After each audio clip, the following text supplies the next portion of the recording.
Hello my lovelies, I hope you're all well. Today we're going to watch a teenage boy leaving the school board speechless. And I just finished my freshman year at RHS. I've been a part of District 196 schools now for 10 years, and I'm going to give you a glimpse today of what's actually going on inside these schools. Despite the board's attempt to deny it, District 196 schools are quickly becoming a place where promoting activism is actually more important than promoting education. I'll take you back to my first day at RHS this fall. The principal came out and gave us a heartfelt speech about equality and standing together. He began to list countless races, such as Latino, Asian, expressing how much they matter and how important they are. Oh. But never once did he mention a race or identity that reflects me, or half the kids that were in the class. Yeah.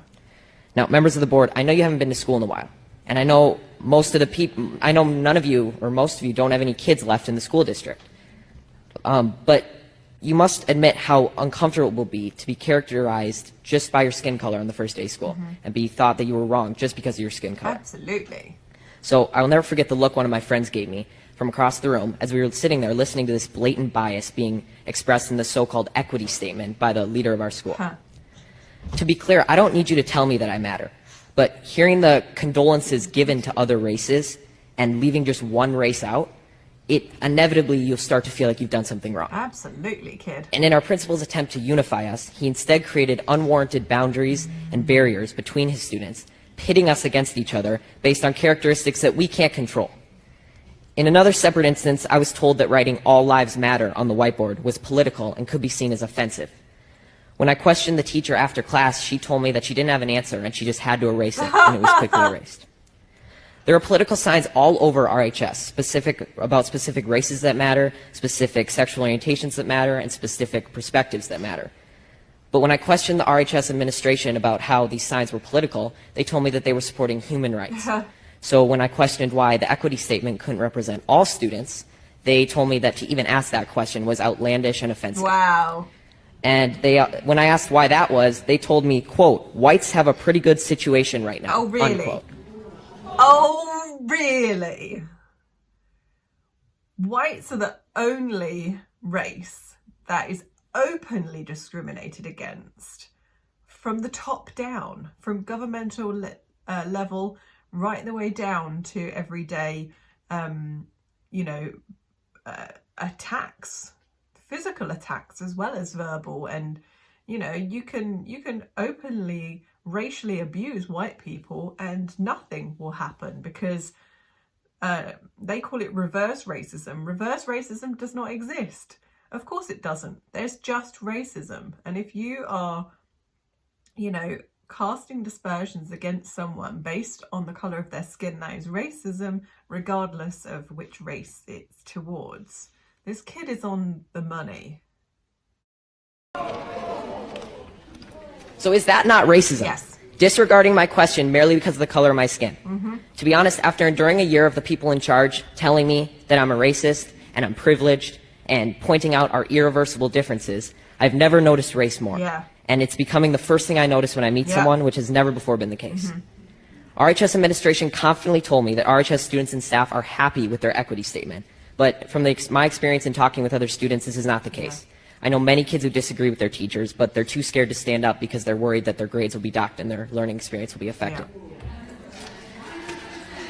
My honors government teacher, I'm not going to say his name, but he's mentioned that Democrats care more about all people while Republicans only care about themselves. And he's also inferred to us that socialism is better than democracy. He even had a statue. He had a statue of a socialist leader in his classroom. Wow. I've been told by a lot of kids that they just stay silent and adjust their schoolwork to reflect an acceptable opinion to secure a good grade. I've been approached by multiple teachers who have told me in private that they just want to say that they agree with me and they support me standing up, but they can't say it in front of the class for fear of being disciplined by the administration in some way or losing their jobs. Unbelievable. There is clearly only one way to think in this district, and that is that they are teaching their kids to shut up if they don't agree. Now, members of the board, I want you to take a good look at yourselves in the mirror tonight and ask, are you really standing up for the equality of all people, or are you just pushing a damaging political ideology on our students? A fellow coworker at my job, who, by the way, is of color, discreetly told me that the schools seem to be pushing a very leftist agenda in class. This proved that not everyone is happy with your school, and not everyone who isn't happy is white. Yeah. Now, due to all these instances I've mentioned and many more that I can't fit in this 5-minute speech, I've decided to leave this district and continue school on a private Christian school online. Well done. Well done. And there will be sacrifices, and I will not get to walk in the graduation ceremony or attend milestones at RHS, but I will be able to learn in an environment that is not intent on punishing me daily for my skin color and political views. Now, regardless how you take my speech, whether you just shrug it off as malarkey or Fox News talking points, I encourage you to think about it, because someday I'm going to be a leader. I may be the president, a governor, or just a professional golfer, but I will never stop believing that everybody has value, no matter their skin color or personal beliefs. And it's a shame that you're not going to be able to say that I was an alumni of RHS in District 196. Thank you. Awesome. Awesome. What a great kid. What a great kid. What a great speech for someone so young to come out and be so articulate. It's very, very good. And it is shocking. It is so shocking that this sort of thing is going on at the moment. I mean, I don't know how you feel, but like when I was at school, race was like the last thing on our mind. And yes, I went to a predominantly white school because I live in England, which is predominantly white. And it was, especially, you know, back in the 90s, even more so. But yeah, can you imagine going to school and just being pelted and indoctrinated with this bullshit all the time? I think he's made a very sensible decision to go to an online school.